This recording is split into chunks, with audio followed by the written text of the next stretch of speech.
SBA Publications.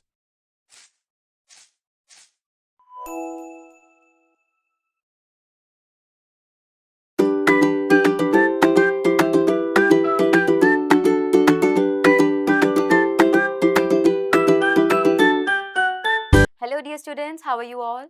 I hope that you're doing fine and having fun while reading your literature. Today we are going to start our chapter number 16 and its name is Permanence of Good Deeds. So let's get started with the reading.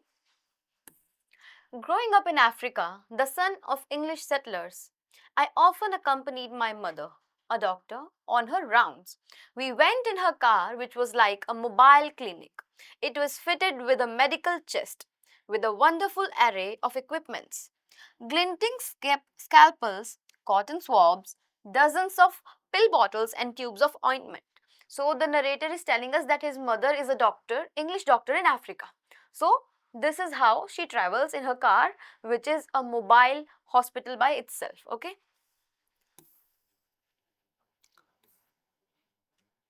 We covered hundreds of kilometers around Melsetter village in the rural eastern highlands of what was then southern Rhodesia. So this was the name of the village which they are moving in right now. All life was there and sometimes death. My mother's single biggest lifesaver was her vaccination program, which was close to her heart. Grand tours to inoculate people against smallpox, diphtheria, tuberculosis, and polio became part of our dry season routine. So, what this narrator and his mother are doing in Africa, they are treating people, and this is what his mother loves a lot about her work, that they are treating the people who are unable to get themselves treated. Our journey took us high up towards the glittering granite Chimani, Chimaniwani mountains. These bordered the most remote, unexplored part of Mozambique, where a guerrilla war against the colonial Portuguese was underway. So, what is the narrator trying to tell us? That the place they were traveling to, where they were moving towards, there was a guerrilla war going on. We had sent word ahead, and when we arrived, thousands of local Dao people had gathered, most of them from across the border. We weren't supposed to vaccinate the Mozambicans, but my mother felt it made sense to because the Dao crossed the border so freely. I helped with the polio vaccine for the children. I had a tray of sugar lumps and would give one to each person. Behind me came a health assistant with a bottle of vaccine. He would squeeze a drop of the bright pink solution into each lump. Then I'd call for tongues out and march down the line, checking that the children had all swallowed. So he is helping his mother for in vaccination. So how he helps his mother? He gives the children some sugar which is mixed with vaccine. So this is how he is helping his mother by feeding children sugar. Okay.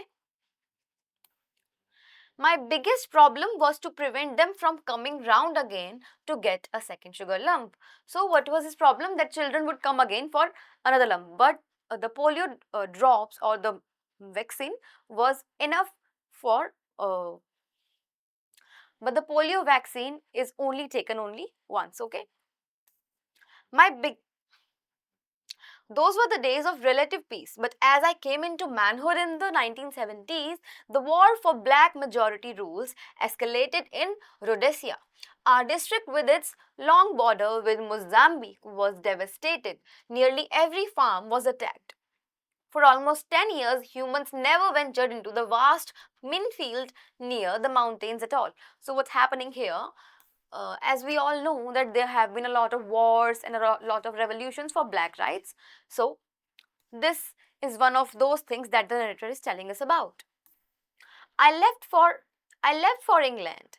I tried to forget Africa, to dismiss my homeland, now renamed Zimbabwe, as a place with too many brutal, violent memories, a place of death. So, here the narrator is telling us that he left for England, now he went England back, and the place he used to live is now called Zimbabwe, in Africa, of course. So, all his memories are filled with negative emotions which are of violence and death. I took up journalism and began working for the London Sunday Times. In 1986, the paper assigned me to South Africa, where the black township were in flames on a daily basis. It was from my base in Johannesburg that I ventured back to Mozambique for the first time since my childhood. So what happened when he grew up in 1986, he has become a journalist in London, and now his press or his paper, they are sending him to Africa for a research. By then, Mozambique had been battered by decades of war and famine. It was said to be the poorest country in the world. So now the country he used to go in his childhood, now he has visited it again, and now its condition is worsened. The Marxist government was itself struggling against a new generation of rebels. It was widely reported that the Mozambique rebels had bases in neighboring Malawi, though no one had any proof. Malawi normally banned foreign journalists, but taking advantage of a tour by Prince Charles, I slipped in as part of the official press entourage. So now, as the rebellion is also again, as the rebellion is still going on, so going to this country was a bit tough for him, but he somehow managed with the help of Prince Charles. I soon split off from the group and headed south. For a day and a half, I drove along the Mozambique border, speaking to locals and missionaries. Finally, in the middle of the second day, I stopped at a trading store. The interior was almost black after the bright sun outside. I asked the storekeeper if he ever saw rebels on this side of the border. My eyes got used to the darkness just in time to see his white smile disappear. From the furthest corner, I heard metallic chinking. Who wants to know? Asked a deep voice.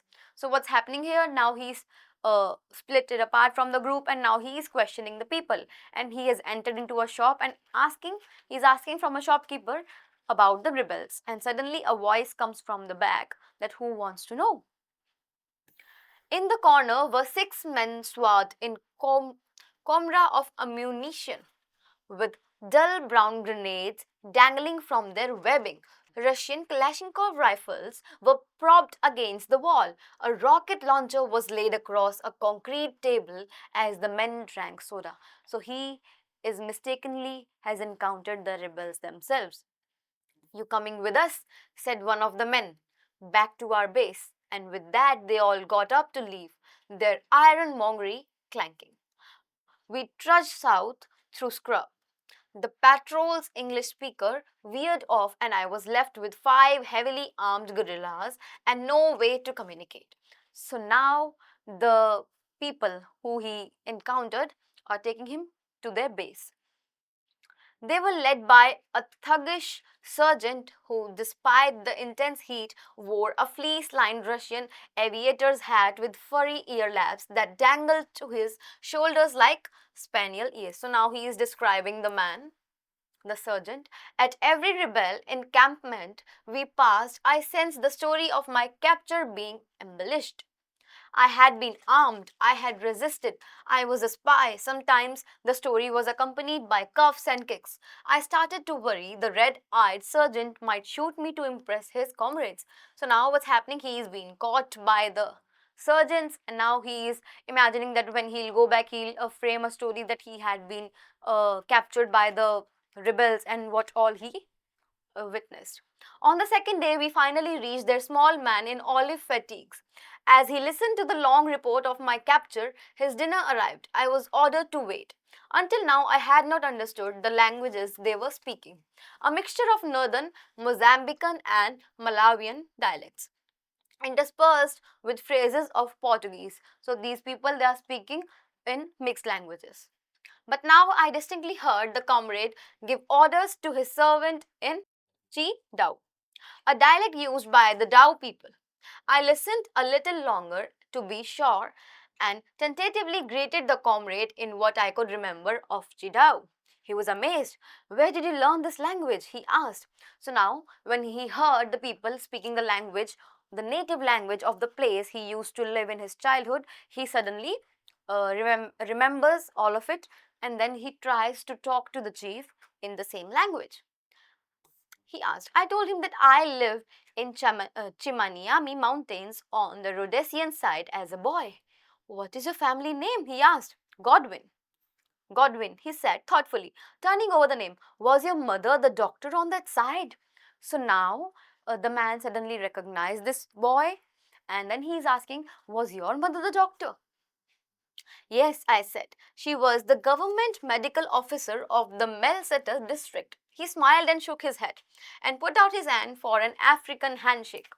She was the one who vaccinated me when I was a child. Pulling up his sleeve, he showed me a small vaccination scar on his shoulder.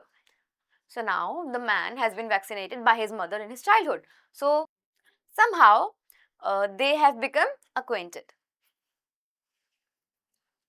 Did you ever go with your mother to help her? He asked.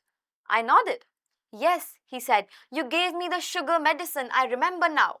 We put out our tongues and you came down the row with a tray of lumps and put one on each tongue. So now the man has remembered that this boy has given him that sugar lump. Look now, he said, I grew up strong. So the man is telling him that because of your mother and you, I grew up strong. In a few minutes, I had been elevated from a hostage to an honored guest. So suddenly he became a guest from a hostage. I was ushered to a seat at the commander's right hand. My capturing sergeant had melted away. The following day, I was returned to Malawi. At the border, my escort handed back the items they had confiscated. Before they left, they insisted on a formal group photograph. 4 rebels and me. So they asked him to take a photograph. The surgeon still wearing his furry flying hat, his arms resting on my shoulder in an act of possessive camaraderie. I have the photo still, a testament to the permanence of good deed. So now this is how the story ends, how he has become a hostage first, and then after being recognized he became a friend, and then they let him free. Let's see the vocabulary now. Ammunition means supply of bullet. Bandoliers means broad belts worn across the body for carrying bullets. Battered means struck with repeated blow. Camaraderie means good fellowship. Comrades mean Communist Party members. Confiscated means taken away. Dangling means hanging loosely. Devastated is destroyed or laid waste. Dialect is form of a language spoken in specific regions. Elevated means raised to a higher position. Embellished means decorated. Es- ento- Entourage is a group of people who travel with an important person. Escalated means increase rapidly. Fatigues means soldier's uniform. And glinting means shining. Guerrilla war means method of fighting in small groups against the government. Inoculate means inject medicine as protection. Ironmongery means tools and equipments. Minefields minefield is an area of land where mines are hidden. Rebels means people fighting against the government of their country. Scalpel is a small sharp knife used by surgeons during operation, and swabs are piece of soft material used for clearing wounds. So that's it for today. Now we have this exercise that you have to do by yourself. I hope you loved the story and enjoyed the chapter. I will see you soon with another interesting chapter. Till then, keep on learning. Bye bye.